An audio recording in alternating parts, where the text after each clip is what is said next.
Doctor Aditya Shukla ji.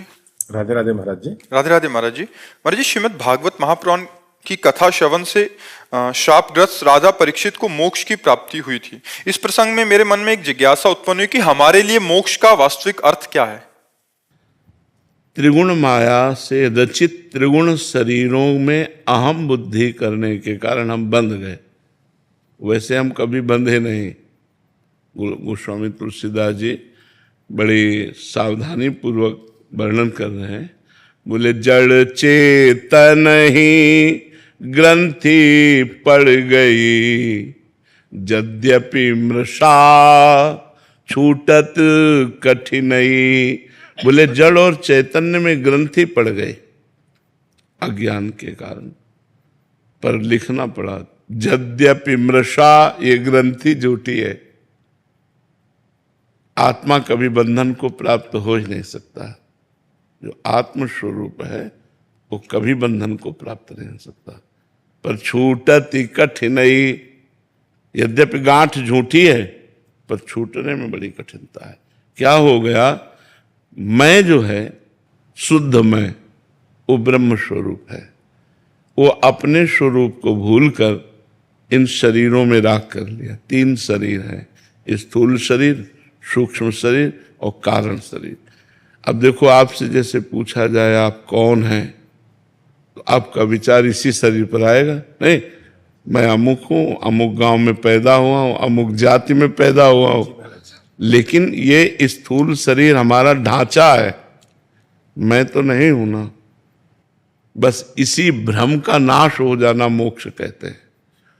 जो शरीर धर्म से हम युक्त हो गए हैं, इंद्रियों के विलास को हम अपना मानते हैं। जैसे मैंने इनको देखा, लेकिन जब ज्ञान पूर्वक इसका अनुभव करो तो नेत्रेंद्रिय ने देखा, मन ने प्रेरणा की, और मैं मन और नेत्रेंद्रिय दोनों का साक्षी हूं। मैंने नहीं देखा। मैं जो है उसने नहीं देखा, नेत्रेंद्रिय ने देखा और मन ने उसको संकल्प किया कि देखो ये कौन है। और हम जो मैं तत्व है वो साक्षी है इनका, इनको पावर देता है और इनका साक्षी है। इसी से पावरवान है। सबकर परम प्रकाशक जो ही परम प्रकाश इन इंद्रियों मन बुद्धि को सबको जहां से मिल रहा है वो आत्मा है और वो निरपेक्ष है। जब ये अंदर ज्ञान हो जाता है कि ना मैं खाता हूं, जिसे 5वें अध्याय में गीता में लिखा है, जो स्थित प्रज्ञ पुरुष है वो खाता हुआ भी खाता नहीं है, पीता हुआ भी पीता नहीं है, देखता हुआ भी देखता नहीं है, चलता हुआ भी चलता नहीं, वो सूंघता हुआ भी सूंघता नहीं। मतलब कैसे सूंघ रहा है, लेकिन कौन? घ्राणेन्द्रिय। इसका अनुभव कौन करा रहा है? मन। मैं तो हूं नहीं, इसमें मैं नहीं है। तो जहां वो अहंकार रहित, देहाभिमान रहित हुआ, अपने स्वरूप में स्थित हुआ, मुक्त पुरुष था, मुक्त पुरुष है और मुक्त रहेगा। पर बंध गया इसमें, मैंने देखा, मैंने किया, मैंने भोगा, मैंने अहंकार विमूढ़ात्मा करता हमिति मन्यते। वही अहंकार का बंधन है। साधना के द्वारा इसी भ्रम को मिटा दिया जाता है। वो जीवन मुक्त पुरुष होकर अखंडानंद का, परमानंद का अनुभव करता है अपने स्वरूप में। पर छूटती कठिनाई, बिना गुरु कृपा के, बिना साधना के ये बात नहीं आएगी। गुरु कृपा से साधना मिले और खूब हो, तब धीरे धीरे खुद अनुभव होने लगता है मैं देह नहीं हूं। ये देह हमारी पोशाक है। जैसे आप कुर्ता पहने तो आप कुर्ता तो नहीं हो, कुर्ता पहनने वाले हो। ऐसे मैं शरीर नहीं हूं, शरीर को स्वीकार करने वाला हूं। अस्वीकृति कर दो, खत्म हो जाएगा। अब मैं शरीर नहीं हूं, एक चाटा लगा मानो तो दुख तो होगा ना, पर ज्ञानी को चाटा का दुख नहीं होगा, दर्द होगा, पीड़ा होगी, दुख नहीं होगा। क्योंकि पता है ये शरीर है, इसका प्रारब्ध भोग है, तो इसको थप्पड़ पाला है तो थप्पड़ पा लिया, और पूजा पाली तो पूजा पा लिया। न उसको दुख है न सुख है, वही जीवन मुक्त महापुरुष है। एक चंदन लगा रहा है और एक अपमान कर रहा है, दोनों के प्रति समबुद्धि है, वही महात्मा है, वही जीवन मुक्त पुरुष है।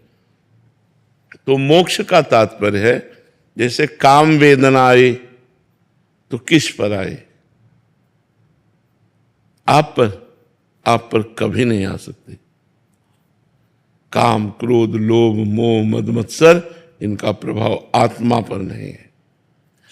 हाँ, इनका प्रभाव अंतःकरण पर है, सूक्ष्म शरीर। जो सूक्ष्म शरीर है उसमें जो अहम है, सूक्ष्म शरीर में 4 अंतःकरण के मन, बुद्धि, चित्त, अहंकार, उस अहंकार में बैठे होते हैं। मैं भोगूं, मैं देखूं, मैं चखूं, ये जो इच्छा प्रकट होती है उसमें होती है। तो जो ज्ञान का साधक होता है वो देखता है कि अंतःकरण में स्फुरणा हो रही विषय की, वो उसे देखने वाला बनता है, तो उस पर वो ना सह गया। अब जो जलन हुई वो भी अंतःकरण में हुई, अपने में नहीं हुई। यहाँ हम सब अपने में मानते हैं। जैसे मेरा मन कहता है ये चीज खाऊं और वो ना दूं तो जलन पैदा करेगा, अशांति पैदा करेगा, तो हमें लगता है यार खा लेते हैं तो शांति हो जाएगी। बस यही बंधन है, यही बंधन। अब वो मन बलवान हो गया, अब दूसरी बार दूसरी चीज कहेगा, तीसरी बार तीसरी, ऐसे जन्म के जन्म होते चले जा रहे हैं हमारे, और हम न मन को शांत कर पा रहे हैं, न इच्छाओं को मिटा पा रहे हैं, न शरीर राग मिटा पा रहे हैं। यही बंधन हमें पुनरपि जननम पुनरपि मरणम में डाले हुए है। अब गुरु की शरण लेकर जब हम भजन करते हैं और अंदर ज्ञान विज्ञान उत्पन्न होता है, विवेक, तो होए विवेक मोह ब्रह्मभागा, तब रघुवीर चरण अनुरागा, तो फिर सब बात बन जाए। तो भजन करो, भजन करो और संतों का संग करो, शास्त्रों का स्वाध्याय करो और सहना सीखो। गर्मी, सर्दी, बरसात, भूख, प्यास, काम, क्रोध, लोभ, मोह, मद, मत्सर, जो सहन कर गया वो महात्मा हो गया, जो टूट गया वो विषयी हो गया। यही खेल चल रहा है। सहन कर जाओ, मन की पीड़ा को सहन कर जाओ।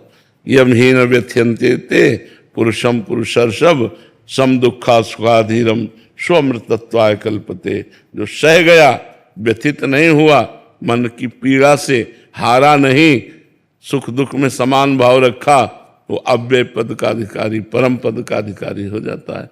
वो अमृत पद में स्थित हो जाता है। और सही पूछो तो स्थित नहीं हो जाता, वो स्थित था। हाँ, अनुभव केवल होता है, भ्रम हट गया, अनुभव हो गया, वो तो मुक्त था ही। उसे कभी कोई नहीं मान सकता।